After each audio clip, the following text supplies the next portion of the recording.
En el siglo IV, San Agustín llegó a definir a la envidia como el padre de todos los pecados.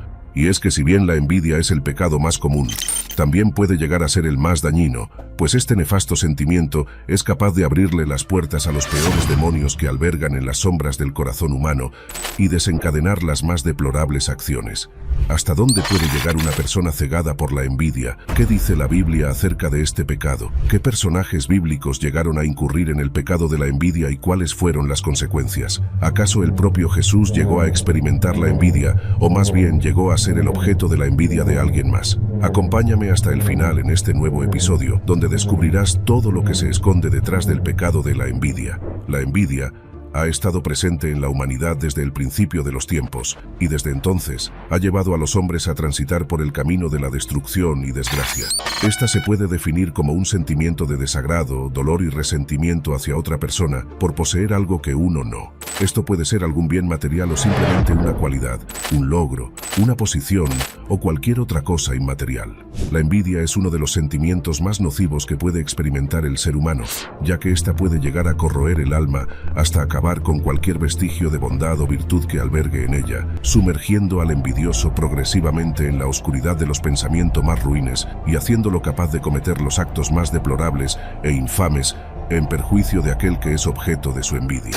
Uno de los ejemplos más emblemáticos del poder destructivo de la envidia lo encontramos en el libro del Génesis, la historia de Caín y Abel, los hijos primeros de Adán y Eva. Génesis, capítulo 4, versículo 3 al 5. Y aconteció, andando el tiempo, que Caín trajo del fruto de la tierra una ofrenda a Jehová, y Abel trajo también de los primogénitos de sus ovejas, de lo más gordo de ellas. Y miró Jehová con agrado a Abel y a su ofrenda, pero no miró con agrado a Caín y a la ofrenda suya. Y se ensañó Caín en gran manera, y decayó su semblante. En este pasaje podemos ver cómo es que el hecho de que Jehová mirara con mayor beneplácito la ofrenda de su hermano que la suya, hizo presa de la envidia a Caín, quien más adelante, cegado por la oscuridad que ésta desató dentro de él, fue capaz de hacer lo impensable en contra de su propio hermano, de su propia sangre, condenando a sí mismo al mismo tiempo. Génesis 4, 8-12. Y dijo Caín a su hermano Abel: salgamos al campo. Y aconteció que estando ellos en el campo, Caín se levantó contra su hermano Abel, y lo mató. Y Jehová dijo a Caín: ¿dónde está Abel tu hermano? Y él respondió: no sé. ¿Soy yo acaso guarda de mi hermano? Y él le dijo: ¿qué has hecho? La voz de la sangre de tu hermano clama a mí desde la tierra. Ahora pues, maldito seas tú de la tierra, que abrió su boca para recibir de tu mano la sangre de tu hermano. Cuando labres la tierra, no te volverá a dar su fuerza. Errante y extranjero serás en la tierra. Hay una particularidad que diferencia a la envidia de todos los demás pecados capitales, y es que la envidia es el único pecado que no causa placer al pecador.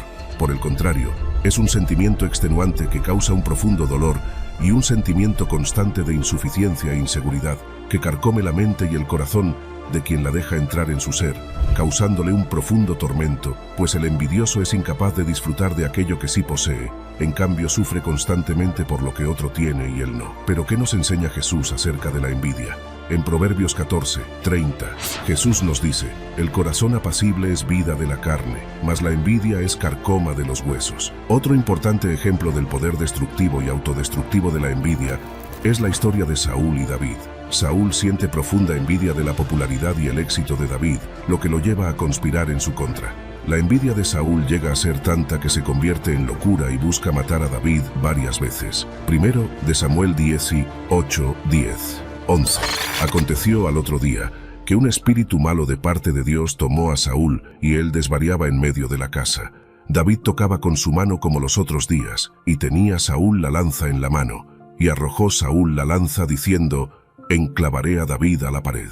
Pero David lo evadió 2 veces. Pero la envidia de Saúl hacia David revela un problema más profundo de su corazón. Saúl no estaba seguro en su relación con Dios, y al igual que le sucedió con Caín, su envidia lo encegueció tanto que lo llevó a querer acabar con la vida de David por su propia mano. Marcos 7, 21, 23. Porque de dentro del corazón de los hombres salen los malos pensamientos, los adulterios, las fornicaciones, los homicidios, los hurtos, las avaricias, las maldades, el engaño, la lascivia, la envidia, La maledicencia, la soberbia, la insensatez, todas estas maldades de dentro salen y contaminan al hombre. Otra de las razones por las que es tan peligrosa la envidia es porque esta es la puerta de entrada de muchas o todas las maldades que se mencionan en Marcos 7, 21.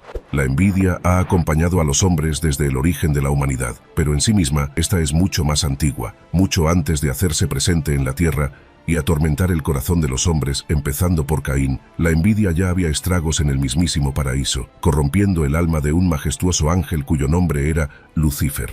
Lucifer significa lucero del alba, y alguna vez fue un hermoso ángel, dotado de sabiduría y esplendor como ninguno. Sin embargo, toda esa luz de la que lo había dotado el Altísimo se fue oscureciendo poco a poco cuando en su alma se instaló la envidia, abriendo paso a una ambición desmedida y el deseo enfermizo de ser como Jehová. Lucifer deseaba su posición, quería ser adorado él mismo como Señor de los cielos, pero su deseo, como el de todo aquel que es presa de la envidia, no era solo igualarse a Dios, sino arrebatarle aquello que él deseaba para sí, su trono.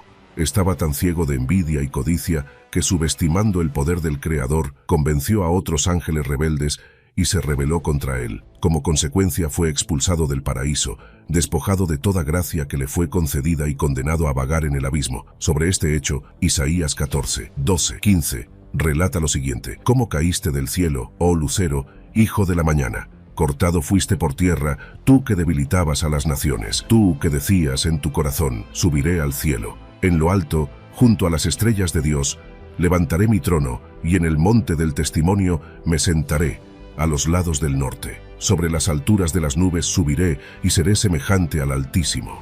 Mas tú derribado eres hasta el sol, a los lados del abismo». La envidia es un pecado tan antiguo que incluso antecede al hombre y está tan arraigado a nuestra naturaleza que probablemente todo ser humano lo haya experimentado alguna vez. Y esto nos lleva a preguntarnos, cuando Jesús llegó a la tierra, lo hizo como un hombre, como ser humano. Entonces, ¿alguna vez habrá llegado Jesús a sentir envidia? Sabemos que durante su estancia humana en la tierra, Jesús fue tentado de muchas maneras y en múltiples ocasiones por el pecado, y aunque su cuerpo mortal quiso flaquear más de una vez, su espíritu siempre estuvo por encima de las tentaciones terrestres y los vicios de la naturaleza humana. Por tanto, la venenosa envidia siempre estuvo muy lejos de tocar el corazón del Mesías. En cambio, él se convirtió en objeto de envidia de muchos. La envidia de los fariseos hacia Jesús es un tema recurrente en los evangelios. Los fariseos eran los líderes religiosos de la época, y por eso la popularidad de Jesús y sus enseñanzas les llegó a generar mucha envidia. Vieron a Jesús como una amenaza a su autoridad y trataron de desacreditarlo. En Mateo 27, 18, la Biblia dice: «Porque sabía que por envidia le habían entregado». Como hemos dicho, la envidia es probablemente el pecado más común entre los hombres, pero también el más dañino. El problema no es llegar a sentirla. El verdadero declive está cuando, en vez de rechazar de inmediato la tentación del pecado, le damos cabida en nuestro corazón. Es ahí donde se apropia de nuestra existencia y nos convierte en títeres del mal.